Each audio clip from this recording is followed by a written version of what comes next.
Hey, what's going on? I'm Joey Sutson. I have Rusty Shelton with me. Now, first 10 seconds, I know I have to get your attention. So thanks for watching. If you click the button on LinkedIn or YouTube, check this out. Rusty spoke at Harvard at the age of 23. So as a keynote speaker, you might think egos in the room, but I just want you to know Rusty's a servant leader, and I have the honor to connect with him on LinkedIn because his book, he and Adam Whitty wrote a book called The Authority Advantage that really changed my entire perspective on that throw up in your mouth experience when thought leaders are constantly putting content out there in the world just to always talk about themselves and looking like they are just the world's greatest.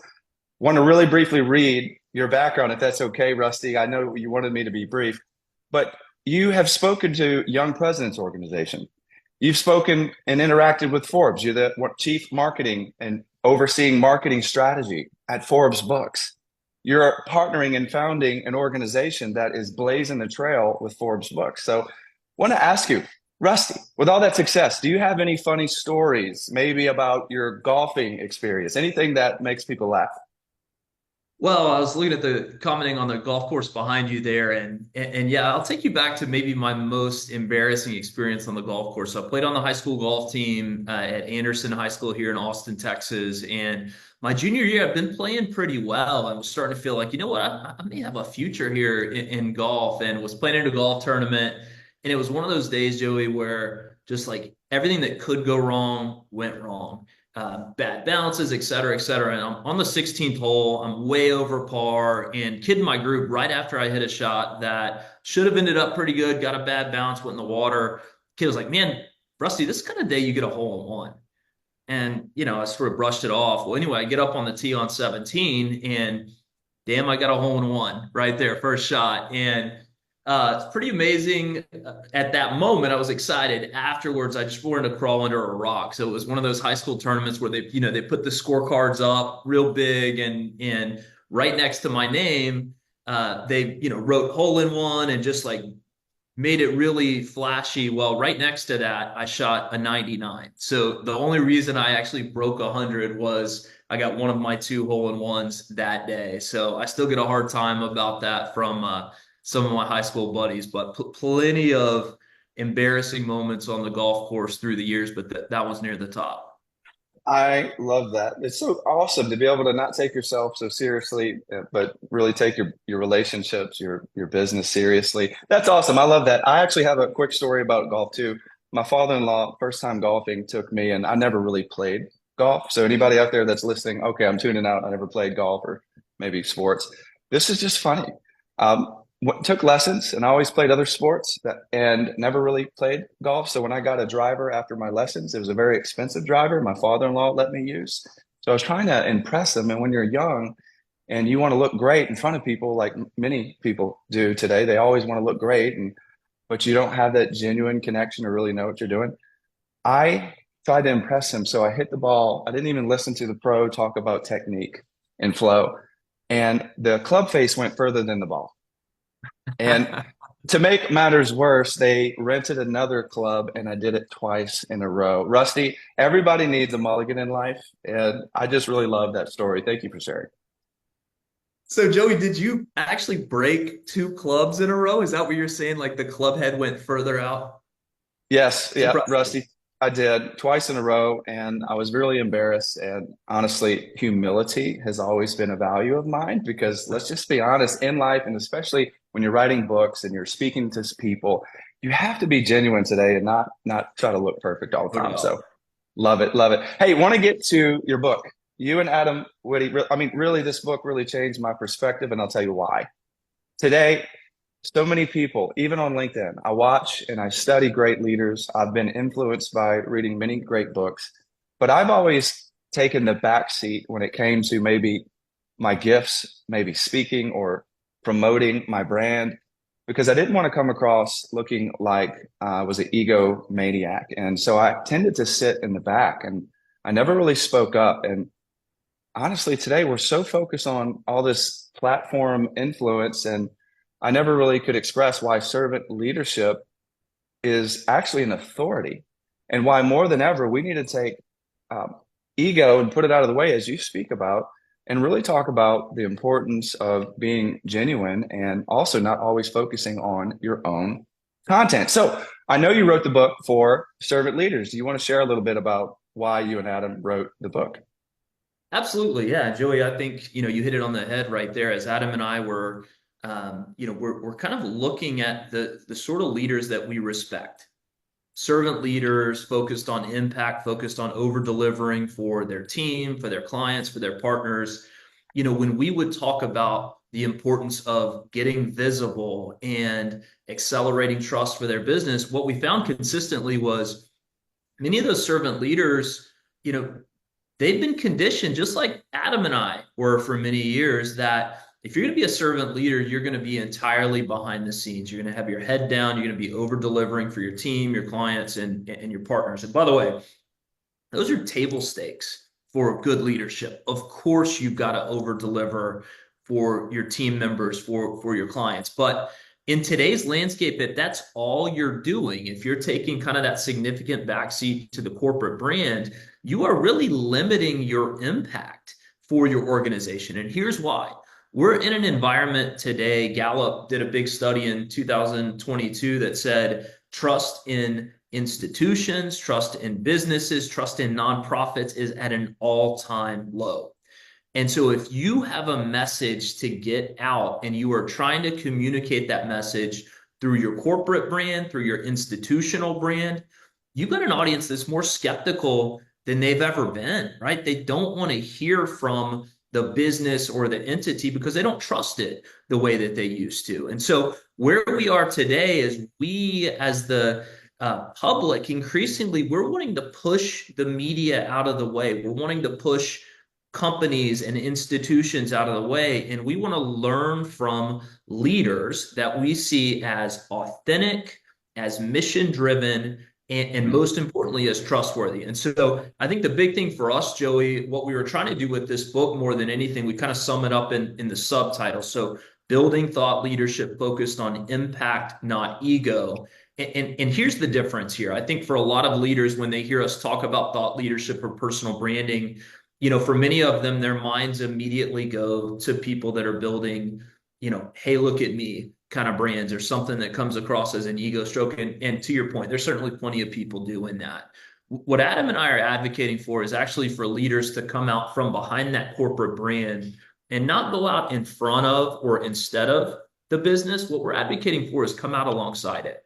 Because if you've got a message to get out, if you as the leader are willing to be the messenger, not the message, if you're willing to be the messenger, it's going to go further, quicker, cheaper, more effectively, and it's going to help a lot more people, including your business, your team members, and your partners. No, that's so excellent. That was awesome. Thank you for summing that up. Because I remember reading that the first time about your personal brand and why it's important to take authority and not always sit in the back because of the trust factor. People today aren't trusting businesses with so many layoffs and so many things going on today. It's important to not be the message. And so ego has to get out of the way, just like it says, focus on impact and not ego, but being the messenger. So sharing success, being able to demonstrate that your company really has great people that are genuine and not just putting on that fake facade, that perfection that I just have all the answers. Want to ask you, why do you feel so many today get stuck with you focused content that you write about in the book? Yeah, so I always the analogy I like to use for content strategy, Joey, whether we're talking LinkedIn or podcast or blog, et cetera, is sort of levels up to what Adam and I call kind of your personal newspaper. And that's the analogy we like to go with. And what I find from a lot of leaders is typically the tendency is to either fill the newspaper with ads, meaning it's just overly promotional content, or the much more common mistake is to fill it with op-eds or opinion pieces, meaning it's the Rusty show again and again and again and again, right? And as a leader, if all you're serving up is your own content, your own stories, your own perspective, there's two problems with that. Number one, you're going to get bored pretty quick if all you're serving up are your own things, your own stories, et cetera. Number two, in my experience, Joe, it's a really slow grind in terms of growth because as you get started, we may not have enough people yet that know to pay attention to just your content. And so what I find from a lot of leaders is like, hey, Rusty, I gave this a try. I gave it 4 months or I gave it 6 months, and I didn't get very far, and I'm not really sure it's working. And almost every time, Joey, when I go take a look, the reason it's not working is because all they're serving up are just kind of their own stories and their own perspective. And so you saw us talk a little bit in the book about the importance of really going with three categories of content. So the first one is you-driven content. So that's your intellectual property. That's your perspective. And as you know, Joey, you've done this really well from my perspective. Just the more vulnerable and self-deprecating that you're willing to be with that content, the better it's going to perform and the more rapport you're going to build with your audience. Category two is news-driven content. So David Meerman Scott, who's on our board at Forbes Books, calls this newsjacking, but this is taking what's in the broader news cycle, what we know, your target audience is paying attention to. Maybe they're excited about it, maybe they're anxious about it, and you're providing perspective or analysis on that, how they should react to it or think about it.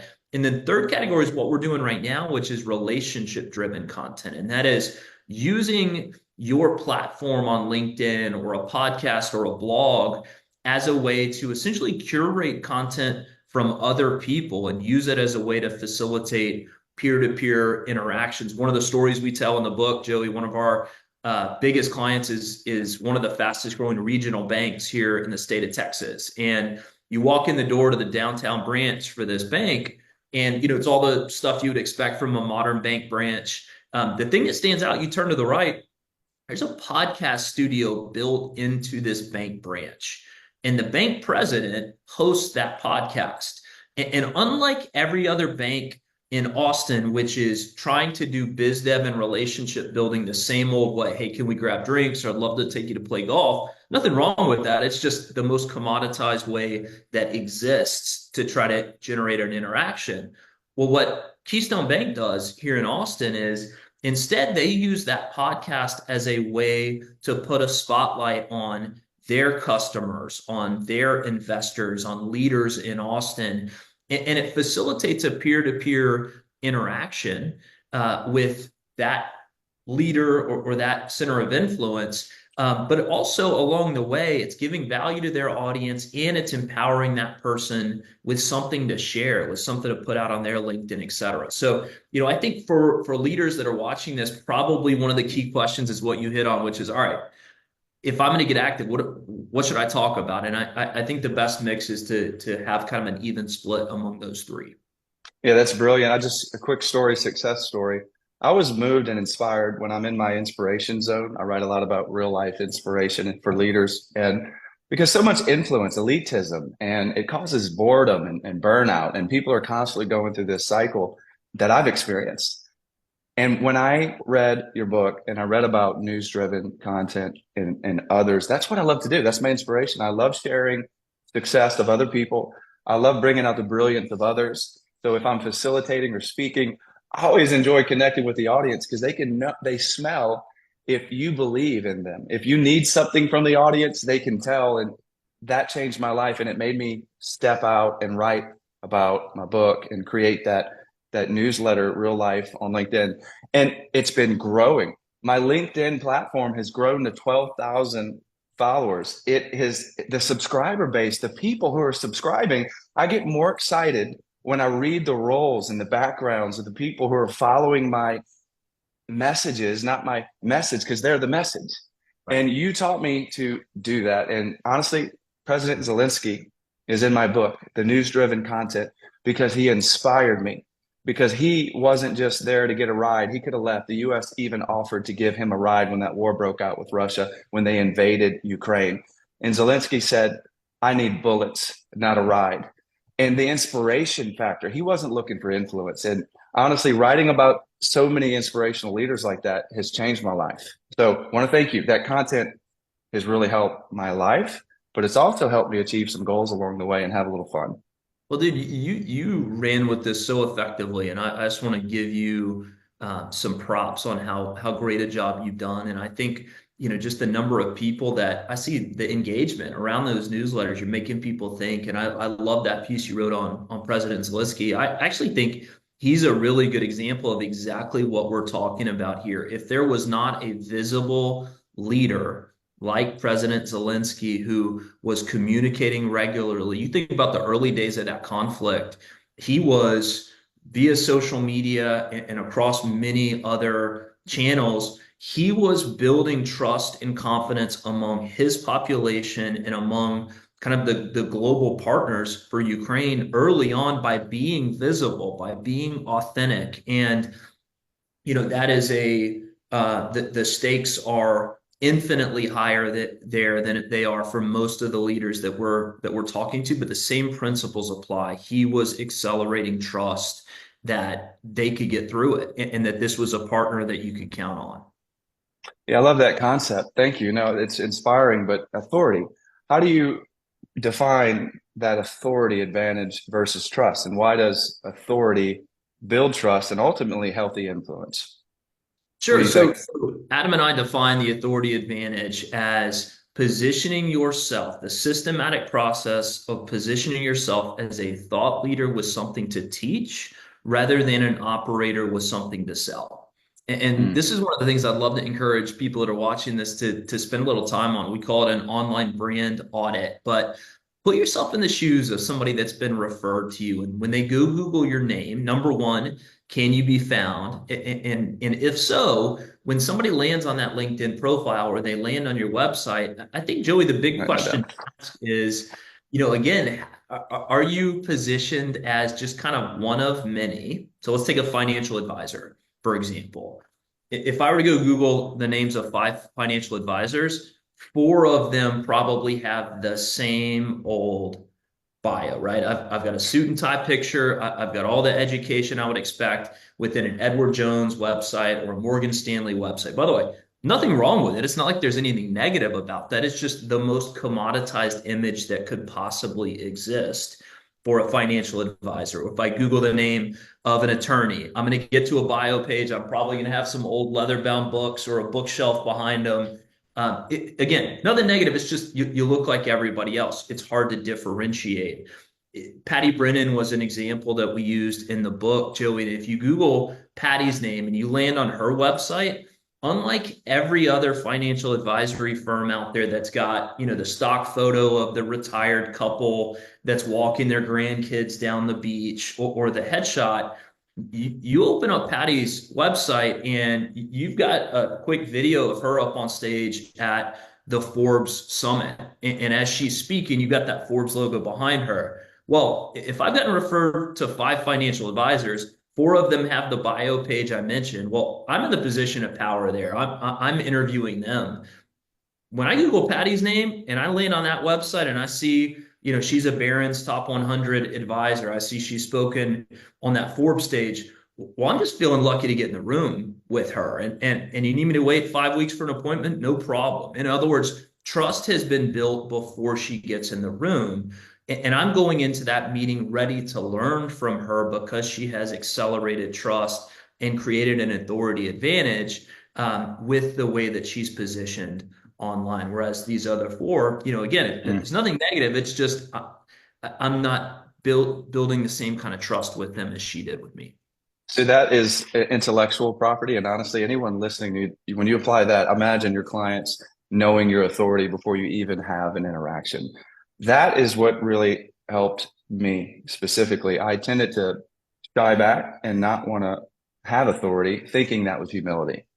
When in reality, servant leaders need to lead. We need to inspire. We need to demonstrate our value, and we need to be able to do that with confidence and not false pride. So thank you. That was excellent. I want to ask you, what's the difference between rented media, borrowed media, and owned media that you talk about in the book? Yeah, so we kind of organize the new media landscape into three categories: earned media, rented media, and owned media. So definition of rented media, Joey, these are all the messages that go out where you control the content, but somebody else owns the real estate. Somebody else owns the audience. So advertising is the obvious in that category. The other big thing that lives there are your social media channels. So LinkedIn, Instagram, et cetera. You built a great audience on LinkedIn. This time next year, you're going to be at 30 or 40,000. And that number, we want it to keep getting bigger. But the practical reality, Joey, of a rented audience is kind of like we're gathering people on dirt that LinkedIn owns, right? Or dirt that Instagram owns. And again, there's nothing wrong with it. It's just we've got to be crystal clear. We're completely beholden to LinkedIn's willingness to let us get to that audience. And so oftentimes what we talk about when you have a message going out either on rented media or on earned media, we're really trying to do two things. So number one, we're trying to over deliver, obviously, with the message. We're trying to write a great newsletter, create great videos, etc. Second thing we're trying to do, how do we give this leader who is watching this video on real estate LinkedIn owns or reading an article on real estate Forbes owns, how do we give them a reason to get up out of their seat and follow us back to owned media, to real estate that you own, right?